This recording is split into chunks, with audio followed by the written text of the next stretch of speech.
noches a todos. Hoy estamos con algo va a salir muy especial. La tenemos a la Ali con nosotros.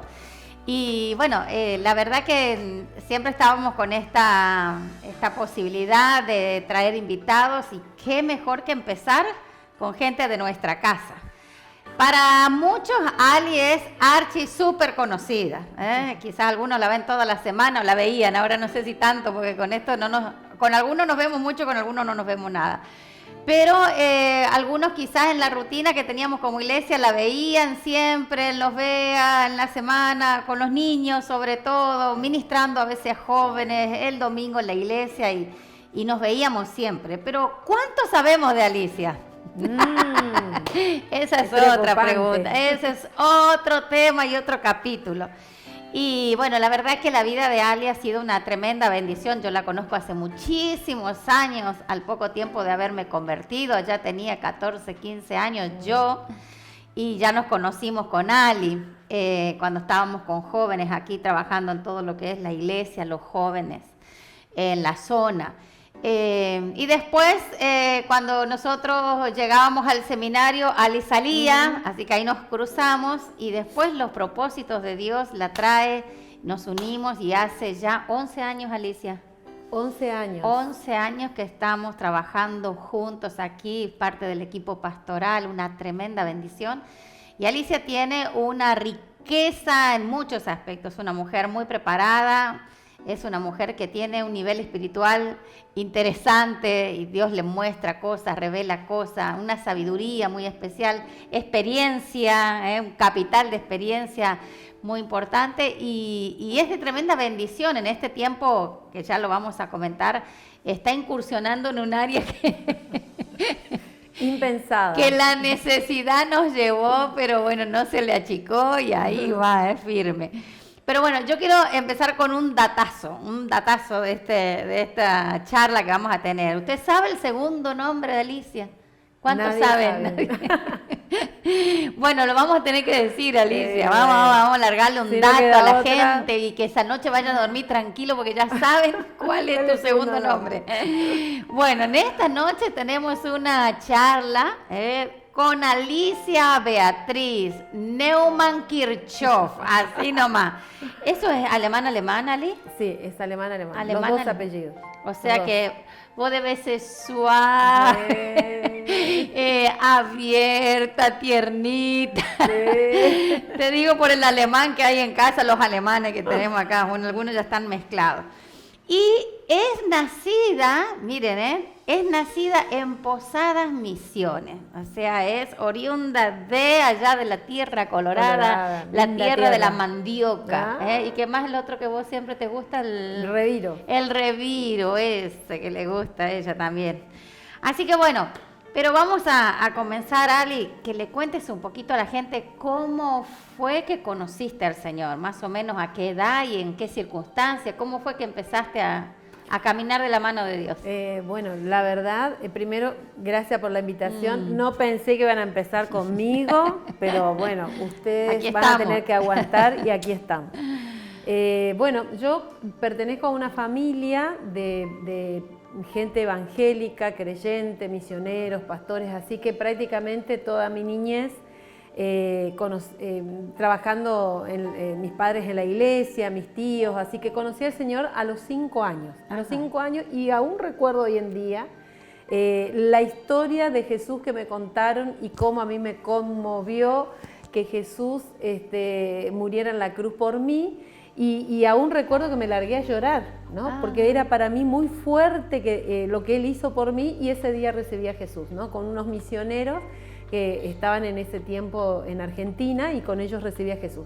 Y así crecí en medio del mundo cristiano, de la iglesia, pero cuando fui adolescente, por diferentes motivos, mis padres viajaron a algunas ciudades, a algunos lugares donde las iglesias casi no existían.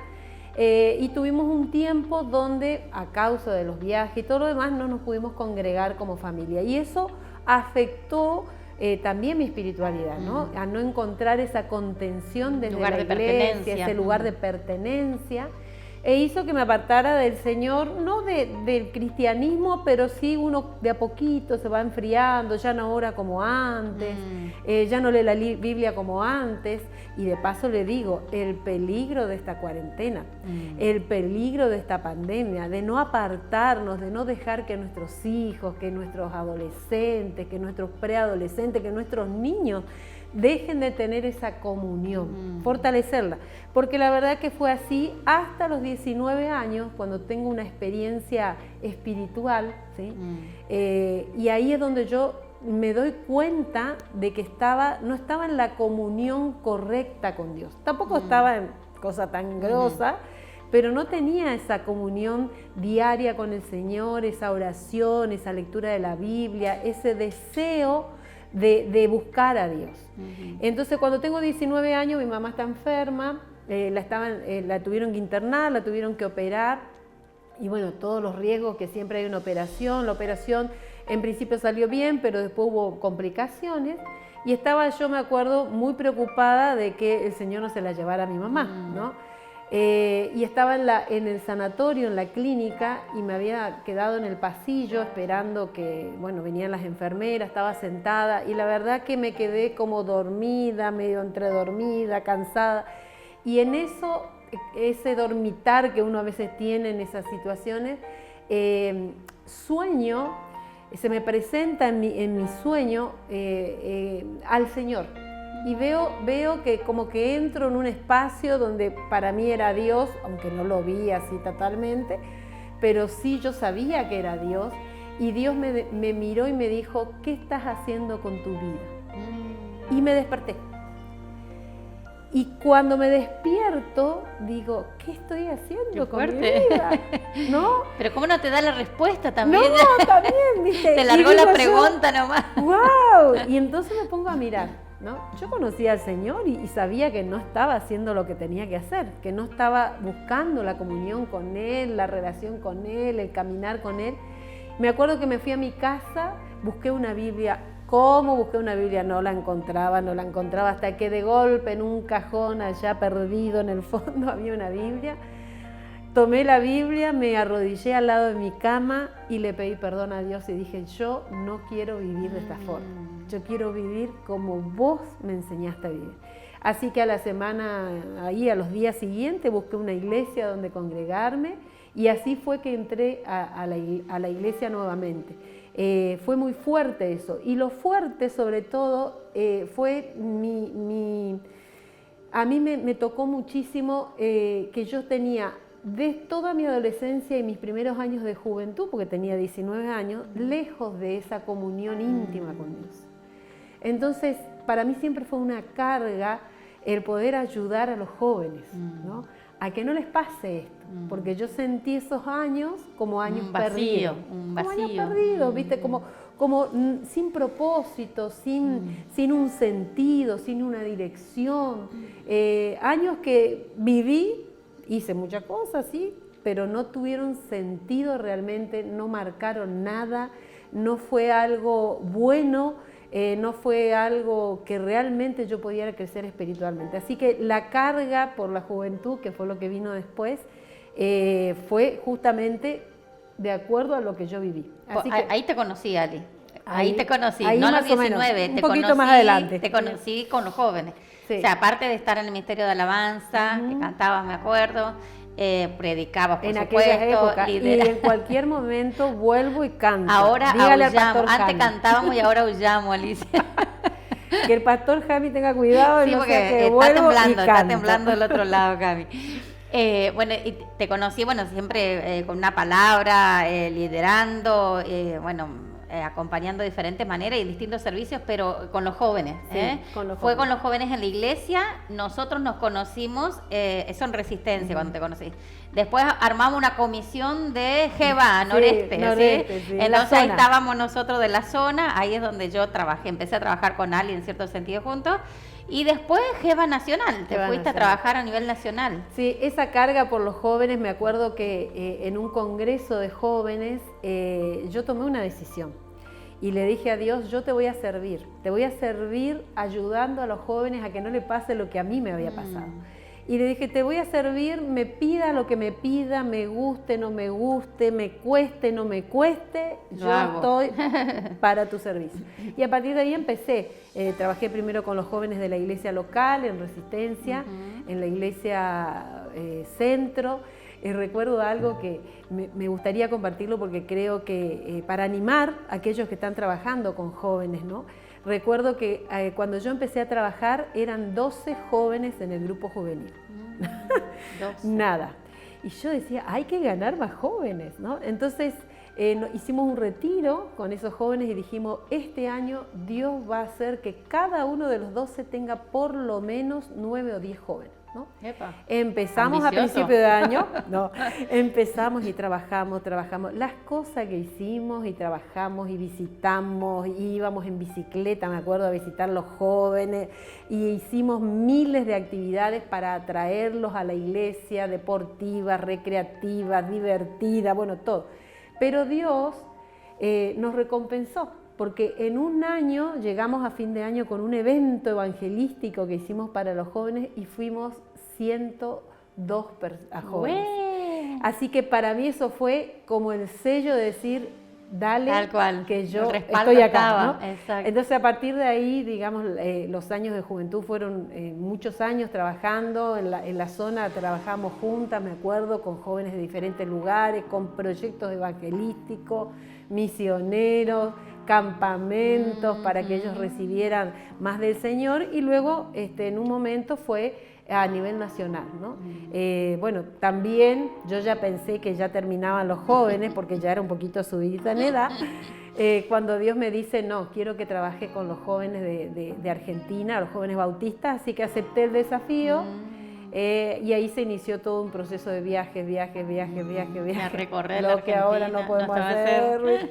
Pero bueno, siempre ayudando a las congregaciones a que contengan a los jóvenes, a que traten de hacerlos sentir partes, hacer que el joven se sienta que pertenezco a este lugar, pensando en que el joven, hoy es joven, pero dentro de unos años va a liderar la iglesia, pensando en todo lo que tenemos que hacer para ayudarlos a vencer las presiones, ayudarlos a vencer el sistema, ¿no?, que siempre es opresivo hacia la juventud, y también trabajando, ayudando a que la iglesia mire a los nuevos jóvenes que tienen, ¿no? Mi trabajo siempre ha sido ayudar a que vayamos por los jóvenes nuevos, a que vayamos por las personas, a que salgamos de la iglesia, miremos la ciudad, miremos las escuelas, miremos los lugares deportivos, metiéndonos siempre en los lugares para ganar más jóvenes, ¿no? Eso ha sido. Ali, ¿y cómo en esa época, más o menos ya estando allá, nace No Más Violencia también? Y No Más Violencia nace así, nace como, en realidad, mira, voy a decir esto, hace unos días atrás cumplimos 23 años de No Más Violencia. Me salió el otro día el recuerdo de los 20 años. 23 años de esto. Y No Más Violencia nació con un grupo de jóvenes, ¿no?, que estábamos liderando en ese tiempo, y con nuestro deseo de llevar a la juventud, llevar a la iglesia a meternos en los ámbitos donde la iglesia todavía no se metía. Entonces nació en el deporte, ¿no?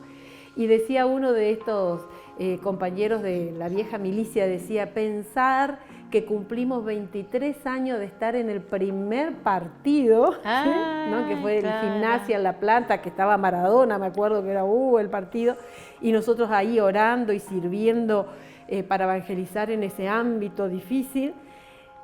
Y desde ahí el Señor nos fue llevando hasta llegar a estos 23 años a estar en la OEA. Porque el año pasado tuvimos la OEA, o sea, impensado. Impensado. Fue a la escuela, fue al deporte, a la familia. Hicimos, se plantaron iglesias con No Más Violencia. Creo que casi todas las provincias de Argentina, creo que la única que no trabajó con No Más Violencia, la iglesia digo, ¿no?, fue Catamarca, ¿no?, que intentamos pero no se pudo. Hoy en día estamos en otras naciones, se está haciendo trabajo en varios lugares, estamos ya metiéndonos en ámbitos no muy fáciles como la OEA, como esos ámbitos internacionales, siempre ayudando a que la iglesia podamos avanzar en ámbitos donde la iglesia no avanzó. No Más Violencia nace como una fuerza misionera, como una fuerza para impulsar a los cristianos a hacer la misión urbana. Esto de que tenemos que mirar hacia afuera, esto de que tenemos que trabajar por la paz de Dios en la ciudad, en los colegios, en los estadios, en las familias, llevar la paz de Jesús, porque lo único que va a detener la violencia no la puede detener, Mabel, no la puede detener un gobierno, porque las personas que están en el gobierno pueden, por supuesto, y trabajan para tratar de que la violencia no avance, pero los que pueden detener la violencia son los que tienen el espíritu de paz, es el espíritu de Cristo. Porque si no, cuando hablamos de violencia estamos hablando de distintos tipos de abuso, y hay abuso verbal, físico y estructural. Violencia cultural. Sí, cultural. Y en un sistema de gobierno muchas veces es más exacto. violento y opresor que... Hoy en día, por ejemplo, la violencia más fuerte que estamos enfrentando es la violencia cultural. Es decir, un grupo de gente que piensa una cosa y que quiere someter a todos bajo ese mismo pensamiento. Es una ideología. Las ideologías tienen que ver con la violencia cultural y hoy en día enfrentamos eso. En realidad esa violencia cultural está muy instalada en los organismos internacionales, por eso estamos en lugares como la OEA, porque estamos tratando de enfrentar y de frenar eso. Hoy en día un papá que tiene sus nenes y que quiere que sus nenes crezcan con la idea de familia que dice el cristianismo, con el diseño de familia que Dios determinó, con el diseño de identidad del ser humano que Dios creó, se tiene que, por ejemplo, aguantar de que le enseñen otra cosa, ¿no? Porque los organismos, vuelvo a decir, organismos estatales, organismos internacionales quieren imponer su manera de ver la vida, su ideología. Ahí hay violencia. Y eso es violento. Es violento. Entonces, en eso estamos trabajando. Bien, ¿no? Ali, y por ejemplo, nosotros acá ahora, hay estadísticas en estas pandemias, o sea, no solamente hay registros de cuánto coronavirus, cuánto salvado, cuánto contagiado, cuántas muertes. Está viendo, ya se está hablando de la pandemia económica también, o sea, el receso, los desocupados, las fábricas cerradas, todo número estamos. Y hay también números para la violencia, ¿no? Para exactamente, las estadísticas dicen que aumentó lastimosamente la cantidad de denuncias, por ejemplo, en la ciudad de Saspeña, el 80% de las denuncias que llegan al juzgado son denuncias de la violencia intramuros. La violencia intramuros hoy en día se le llama la violencia que está dentro de los muros de la casa, ¿no? Esto aumentó porque, claro, una familia que tenía cosas no resueltas, conflictos que estaban debajo de la alfombra, que la rutina se la lleva, salgo acá, voy para acá, voy para acá, pasamos, ¿no? Cuando no pudimos nos encerramos y eso estalló, ¿no? Y la verdad es alarmante el porcentaje y nosotros tenemos una tarea para hacer como cristianos. Nosotros tenemos que trabajar para atender los factores de riesgo, ¿no? Que es atender a la persona que es víctima de violencia y también al violento, es decir, ayudar. No podemos permanecer indiferentes, ¿no? Porque Dios nos llamó a esto, Dios nos llamó a llevar su paz. Y llevar su paz es involucrarnos. Es decir, si sabemos que hay un vecino, un familiar, alguna persona que está, escuchamos los gritos a veces, ¿no? Que están en la casa, tenemos que hacer la denuncia. Hoy en día, por ejemplo, yo puedo hablar de tres... O sea, está mal levantarle el volumen a la radio. Y... está mal, está mal.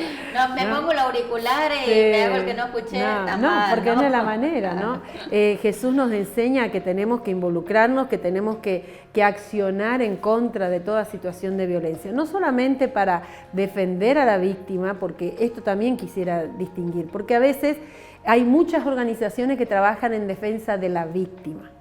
Pero ¿y el violento? El violento necesita ayuda, necesita a Cristo en su corazón, necesita que alguien le hable de Dios. No llega a actuar violentamente porque está bien. No, porque a lo mejor está siguiendo patrones que vio en su infancia, o está bajo la acción de algún estimulante, como puede ser el alcohol o alguna droga. Necesita a Cristo, y la única que puede trabajar sobre los factores de riesgo es la iglesia, ¿no? Entonces hoy en día yo creo que como iglesia tenemos que tener programas, proyectos. Nosotros todavía en nuestra congregación no los tenemos, pero los vamos a tener. Nosotros trabajamos como iglesia mucho lo que es prevención.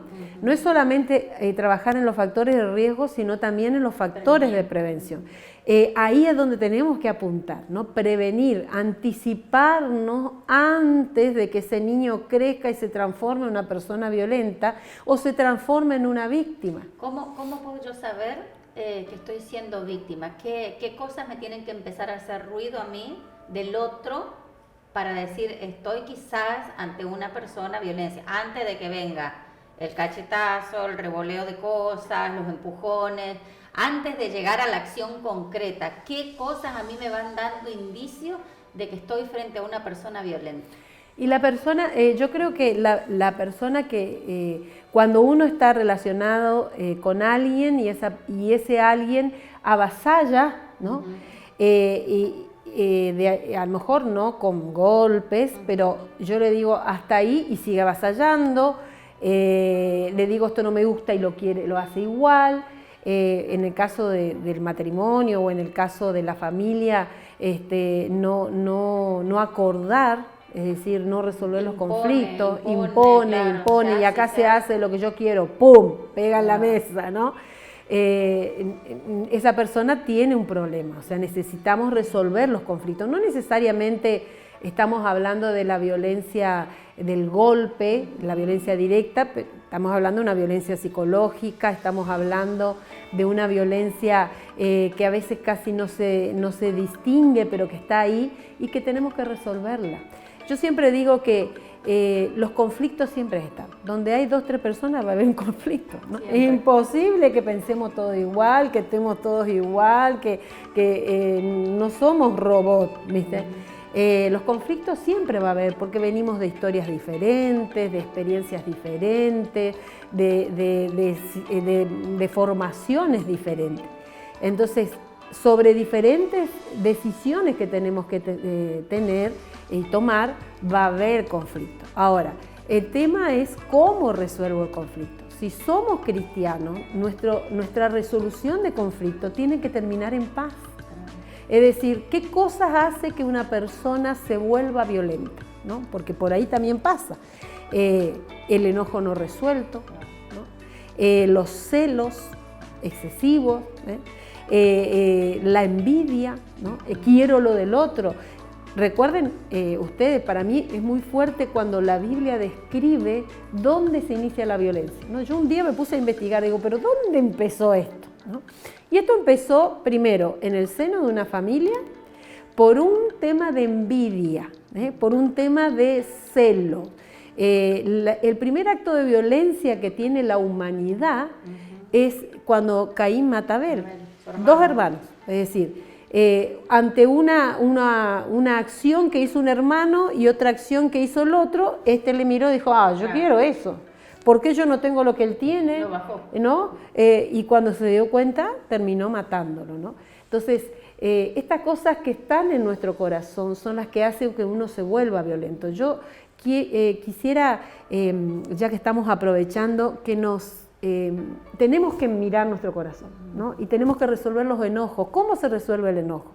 Bueno, perdonando, dando oportunidad, aún amando al que no se lo merece, es decir, resolver nuestros enojos. Como dice la palabra a veces, más de una vez, dejar pasar la ofensa. Ay, sí, a veces decir, ¿viste? No podemos llevar la cuenta, ¿viste? Pero lo que produce, o sea, en el tema de cuando nosotros tenemos cosas no resueltas, cuando nosotros nos pasan algo, por ahí es una historia de vida que algunos han tenido una niñez muy traumática, difícil, bueno, y de ahí vienen cuestiones. como siempre decimos, o sea, las heridas siempre están, todos hemos tenido de una u otra manera alguna dificultad, algún problema que nos ha llevado a nosotros a tener una marca. El tema es qué hacemos con ella, ¿no? Y cuando no la resolvemos bien, depende de la formación y la conformación de cada persona. Algunos se ponen depresivos, algunos caen en una estima baja y se subyugan a todo, y hay otros que tienen otra, por el temperamento que tienen, por el carácter, porque quizás en una suma de cosas eso fue potenciando el odio, la bronca, la ira, todo eso. Entonces, no es que el violento está así porque quiere nada más, o sea, hay una suma de cosas que van llevando, y que lamentablemente cuando no tomamos las cosas a tiempo, no buscamos ayuda, o no resolvemos las cosas, a veces no sabemos cómo, pero tampoco busco a quién para que me ayude, terminamos siendo... El tema es resolverlo. Y primero, si nosotros decimos que somos cristianos, la práctica del cristianismo siempre nos lleva a resolver las cosas que no están bien en mi corazón primero, porque podemos tener envidia, podemos tener celo, resolverlo, enojo, resolverlo. Y resolver mi relación con el otro, es decir, resolver los conflictos. Como vos decís, a veces hay que pasar la ofensa, a veces hay que, sentarse y negociar, hablar, ¿no? Aclarar. Y a veces hay que decir, bueno, esto es como yo lo viví, capaz que yo lo estoy viviendo mal, el otro, pero hay que hablarlo, hay que hablarlo. Lo peor que puede pasar es no hablarlo, aguantar, y llega un día que reventamos, ¿no? Miren, nosotros con No Más Violencia estamos trabajando en algunas cárceles, y estamos trabajando sobre todo en la cárcel en San Luis, ¿no? En la cárcel de máxima seguridad, donde van los presos, los de cadena perpetua y todo lo demás. Y es tremendo cuando uno le habla de Cristo. Estamos hablando de gente que ha matado familias, cosas muy fuertes. Pero es tremendo cuando uno le habla del Señor, le habla de perdonar, le habla que Dios te perdonó, de que Dios no te culpa, de que vos tenés una nueva oportunidad en Dios. Se quiebran como niños, ¿no? Y lloran como niños, porque encuentran en ese momento la posibilidad de ser ellos y de sacarse todo eso. Claro, el daño ya está hecho, o sea que tienen que pagar por el daño. Tenemos algunos casos ya que han salido de la cárcel, ya están integrados en iglesia, se han bautizado, algunos han logrado resolver su conflicto con la familia, están otra vez en familia. Con Dios se puede, con Dios se puede pacificar, con Dios se puede pacificar mi corazón primero, con Dios se puede pacificar una familia, con Dios se puede pacificar un barrio, una ciudad, con Dios se puede pacificar. Es el único que puede darnos la verdadera paz. A mí me gusta mucho un texto muy conocido, ¿no? Que dice, Jesús dijo, les dejo un regalo, ¿no? Del cielo, es un regalo, ¿no? Mi paz, ¿no? Mi paz les dejo. No es como la paz del mundo, porque el mundo dice... al no armamento dice es paz, ¿no?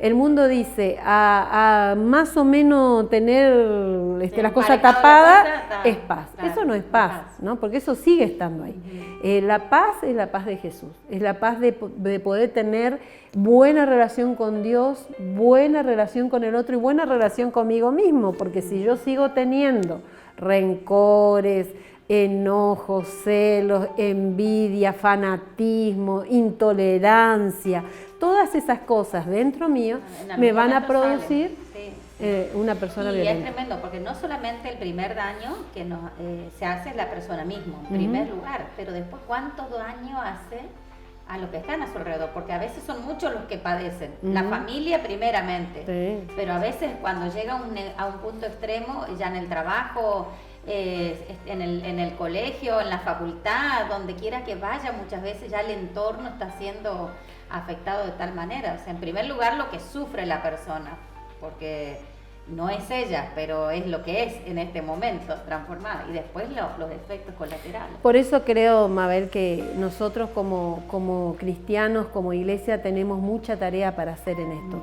La paz de Jesús fue depositada en nosotros y tenemos la tarea de pacificar, como digo, ¿no? Por supuesto que todo cambio comienza en la medida que la persona se acerca a Dios. Si no, el cambio no es muy difícil.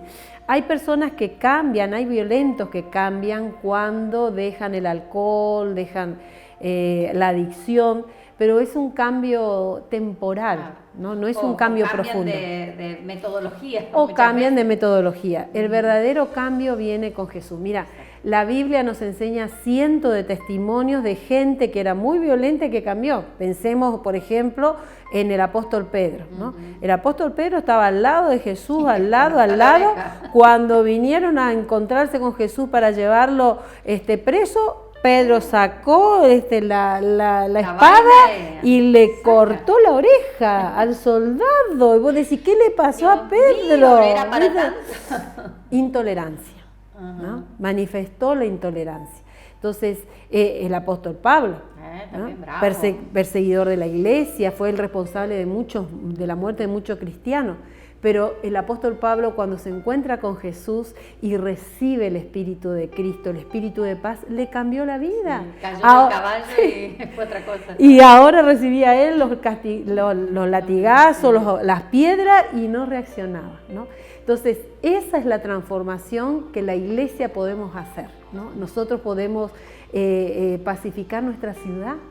Podemos pacificar nuestra cultura. Estamos ahora frente a una violencia cultural y tenemos una responsabilidad como iglesia de decir, bueno, metámonos. Hay un nuevo ámbito de misión, nuevos ámbitos de misión de la iglesia. Uno es la política, ¿no? Nos estamos dando cuenta de que hay que involucrarse, de que hay que meterse, porque quisimos dejarle la resolución de la violencia a gente que no tiene paz en su corazón.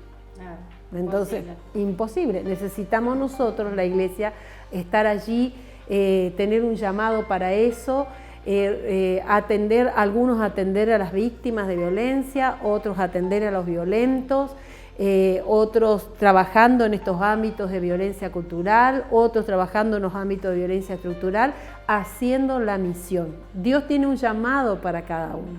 Dios a mí en aquella oportunidad me llamó a los jóvenes, ¿no? Y durante muchos años trabajé con los jóvenes y mi tarea fue enseñarles cómo ellos podían salir y pacificar a la juventud. Y bueno, una cosa fue llevando a otra. Ahora Dios también tiene nuevos ámbitos para todos nosotros. Y hay un llamado de Dios del cielo, ¿no? Ese llamado de decir, quiero que la iglesia resuelva el dolor de la ciudad. Porque, digo esto, yo pienso que todos los problemas sociales que hay, ¿no? Todos los problemas sociales son los problemas de los pecados que la iglesia no atendimos, ¿no? La pobreza, la violencia, la marginación, todo lugar donde, no hablo de mi congregación, hablo de la iglesia en general. No nos hemos metido, no hemos ministrado, no hemos trabajado en el proceso para sacar a la gente. Porque hemos suplido, hemos llevado mercadería, hemos asistido. Pero no hemos trabajado para sacar. Esos ámbitos terminaron siendo en dolores de las ciudades, ¿no? En resultado de injusticia. Una herida, ¿no? Constantemente abierta. Donde, vuelvo a decir, es la iglesia la que no solamente tiene que trabajar para el asistencialismo, sino también en que las personas salgan de ahí y se construyan, ¿no? Lo que dice Isaías, ¿no? Nosotros tenemos la tarea de reparar, ¿no? Restaurar lo que destruyeron generaciones anteriores, ¿no? Esa es nuestra tarea. Ali, hablando de generaciones, en este tiempo, ya hace 3 años, más o menos, sí, que estás con el Ministerio de Niños. 3 años. Bueno, un equipo muy lindo, muchos de ellos ya venían trabajando, otros se han unido.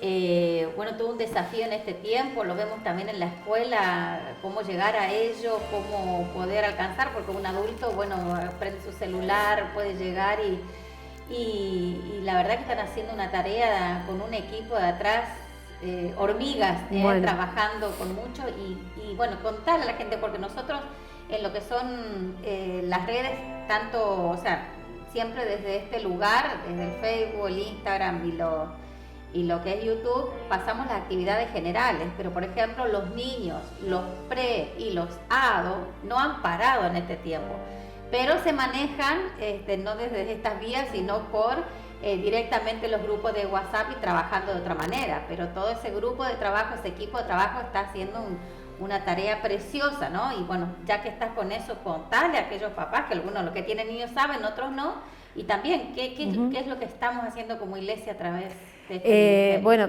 quizás empezar diciéndoles cómo surge esto, ¿no? Porque yo siempre trabajé con juventud y después empecé a trabajar con los adultos. Con niños, nunca en mi vida. Siempre me gustaron los niños como a todo el mundo, pero nunca, ¿no? Hasta que, bueno, Dios tiene una manera muy especial para hablarnos.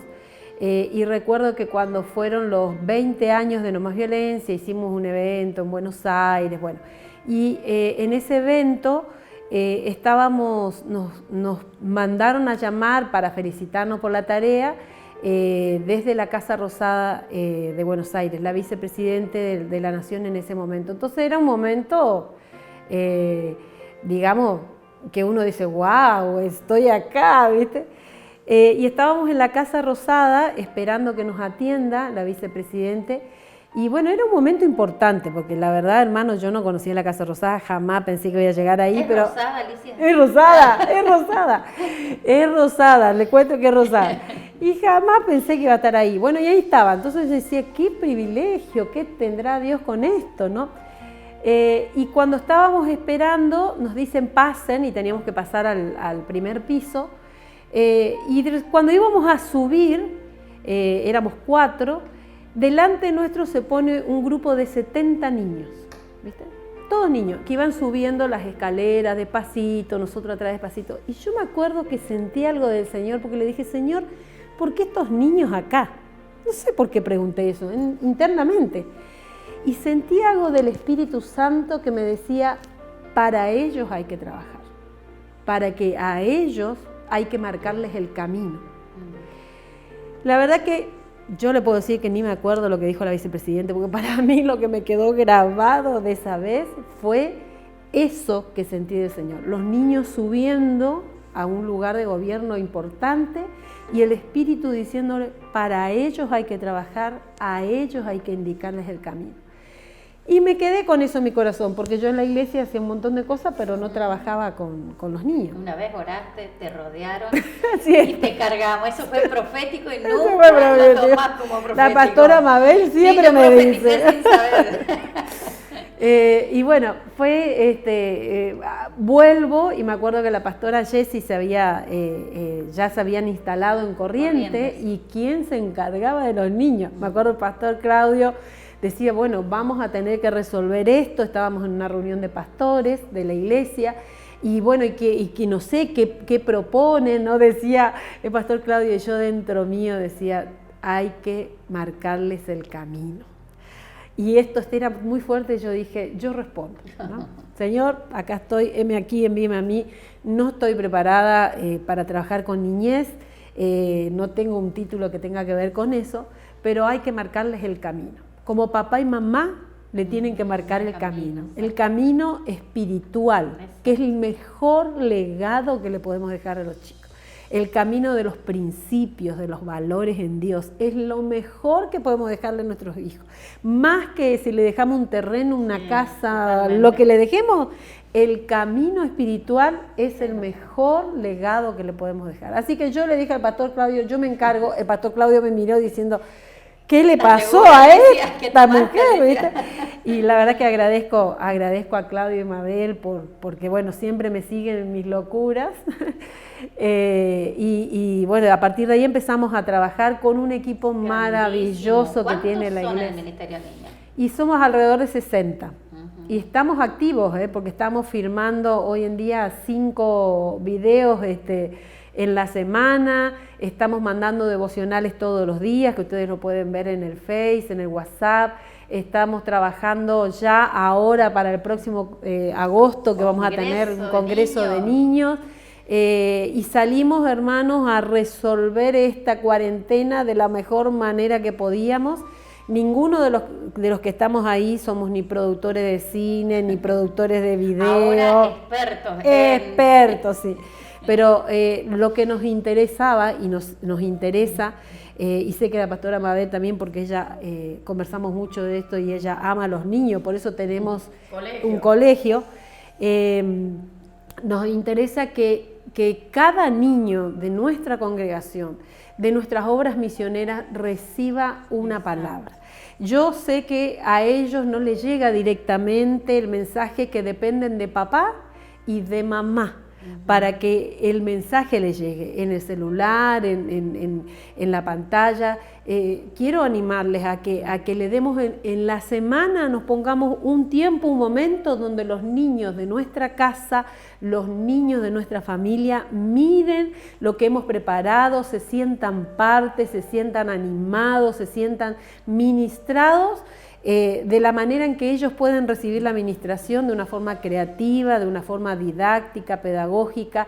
El equipo que estamos trabajando lo hacemos con mucha alegría, lo hacemos con ganas, todas las semanas, venciendo todos los obstáculos que hay que vencer. No es fácil. Trabajando de la manera en que Dios nos permite trabajar, dando gracias a Dios, pero usted papá, usted mamá, usted que está, a lo mejor no es papá, mamá, pero es tío, no.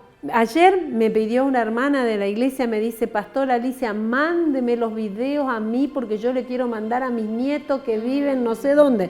Ahí estamos para mandar. Entonces, tenemos que ser facilitadores de marcar el camino espiritual a nuestros niños. Bien. Ali, ¿con qué serie estamos trabajando ahora con los chicos? Ahora estamos trabajando con la serie Cuenta la Buena Noticia, una serie misionera para enseñar a los chicos que aún en esta situación de pandemia no podemos viajar, no podemos hacer un montón de cosas, pero podemos contar la buena noticia en nuestra casa, podemos contarle a la buena noticia a los que tenemos alrededor. Ya tenemos testimonio de niños que le están contando de Jesús a sus abuelos, a sus tíos que no son creyentes y están orando por ellos, así que estamos con esta serie que es todo junio y todo julio, de Cuenta la Buena Noticia para formar el corazón misionero de los niños. Qué lindo, qué lindo, qué lindo. Un equipo precioso y también con muchos desafíos, porque como decíamos, por ahí un adulto accede más fácilmente a lo que es la tecnología, pero si un niño, si un papá o quien hace de figura de papá o mamá o el abuelo o quien esté a cargo de la criatura, si no aparta, si no es concienzudamente, si no es intencionalmente, o sea, eso va a pasar. Y si usted no ministra, si usted no marca, si usted no enseña, otro lo va a hacer, pero no sabemos con qué espíritu y hacia dónde lleva. O sea que nosotros somos responsables como adultos, o sea, como iglesia facilitamos todos los recursos que a nuestro alcance están. Pero ustedes como familia son los responsables de hacer llegar, de sentar, de instruir, de marcar. La palabra de Dios decía de día y de noche, enseñando y ministrando. Que la palabra corra, que no se corten nuestras generaciones y que ellos crezcan en la vida cristiana. Tiene que ser lo más natural posible, para que nada los aparte cuando sean adultos y cuando sean grandes. Es la promesa, no se aparten del camino, ¿no? Es muy importante el acompañamiento de los niños, los adolescentes, los pre y aún los jóvenes. Es muy importante el acompañamiento de la familia. Entonces, para que no pierdan tiempo, para que no se les vayan los años y el día de mañana digan, mirá, si yo hubiera dicho, si ¿no? alguien me hubiera avisado. Los errores que hubiese evitado, los dolores que hubiese evitado, las faltas, las falencias que hubiese evitado. Entonces es importante esto, marcar el camino. Y marcar el camino significa, como dice la pastora Mabel, tener un momento en la semana donde le damos a nuestros niños ese espacio. Yo sé que a veces los teléfonos en las casas están saturados, nosotros mandamos videos, pero bueno, es preferible borrar otras cosas y dejar el video de la palabra de Dios en el celular para que lo mire. Después que lo mire, usted quiere borrarlo, bórrelo. Claro. Pero déle ese momento, propóngase en la semana decir, bueno, tal día, tal horario es para ellos. Exacto. Ali, unas palabras para la gente en este tiempo. Estamos ministrando, bueno, a través del tiempo diario, la cual la pastora también es parte escribiendo, llevamos palabras de fe, los grupos bíblicos, a través de la reunión del domingo, cuando hacemos los altares y empezamos a mandarnos bendición y otras. Pero bueno, unas palabras de lo que Dios ponga en tu corazón para toda nuestra audiencia en este tiempo. Sí, quizás dejarle lo que, un poco en la línea de lo que compartía el pastor Claudio, este tiempo que nos toca vivir impensado para nosotros, es más, en enero estábamos haciendo proyectos, bueno, impensado, no es un tiempo corto, no es un tiempo que mañana, todos estamos esperando que mañana termine, que el virus se vaya y que todos volvamos a la normalidad, pero no va a ser tan fácil. Entonces yo recordaba la experiencia del pueblo de Dios en el Antiguo Testamento cuando ellos vivieron un tiempo impensado. Ellos estaban en Jerusalén, hacían sus cultos, sus ofrendas, sus rituales, digamos, su ofrenda a Dios. Ellos estaban ahí hasta que vino un enemigo que los invadió y los deportó, los llevó a otra tierra, a un lugar impensado, porque ellos tenían que estar viviendo con la cultura y las costumbres de otra gente, a quienes ellos consideraban encima enemigos, es decir, salían de su casa y estaba el enemigo, parecido hoy en día, ¿no? Yo le decía a la pastora Mabel, no sé si me pongo el barbijo, si agarro el alcohol en gel, ¿qué me pongo primero? Salimos, me pongo una máscara, no me pongo, así andamos, ¿no? Me toco los ojos, no, no me toco, no me toco. El otro día estaba así, me pasé el brazo, no sabía con qué hago, ¿no? El enemigo ahí afuera. Y Dios le da una palabra en Jeremías 29, que para mí, yo creo que es la palabra para nosotros hoy, ¿no? Lo primero que Dios le dice, les voy a dar una palabra, ¿no? Y léanlo después ustedes, Jeremías 29, y le dice 2 o 3 cosas. La primera cosa que le dice es, construyan casas en ese lugar, en esa situación, proyéctense, construyan casa, trabajen, cásense, casen a sus hijos, tengan nietos, multiplíquense. Dios les da una palabra y le dice, ese tiempo impensado, abrácenlo. Es decir, acepten que es parte de su vida, proyéctense en ese contexto. Es decir, en el mientras tanto. En el mientras tanto. Proyéctense, es decir, construyan, hagan, avancen, y creo que nosotros como iglesia tenemos ese desafío, es decir, en este contexto, proyectarnos, avanzar, adaptarnos a los cambios, pero no detenernos, detener nuestra vida hasta que esto pase, porque vamos a estar perdiéndonos oportunidades, ¿no? Lo segundo que Dios le dice es, trabajen por la paz de la ciudad, busquen la paz de la ciudad, oren por la paz de la ciudad, porque donde haya paz en ella, ustedes tendrán paz. Es decir, nuestra responsabilidad, como yo digo, de cumplir la misión, de pacificar a las personas. Yo pacifico cuando hago que la persona se conecte con Dios. Pacifico la familia cuando los hago conectarse con Dios y que entre ellos vivan los valores y los principios del reino, o sea, construyan la paz, trabajen por la paz de la ciudad. Es muy importante que nosotros no solo estemos mirando lo que a mí me pasa, lo que a mí me carga, lo que a mí me sucede, sino que miremos también por lo del otro.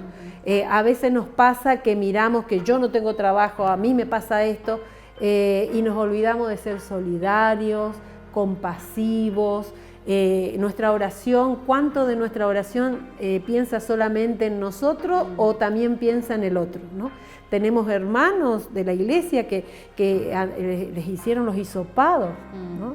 Y estamos orando por ellos. Algunos ya salieron, gloria a Dios por los que salieron, otros están esperando. No quiere decir que no le pase a tu familia. A mi familia le pasó, vos sabés, ¿no? Días atrás falleció un tío mío por el COVID-19.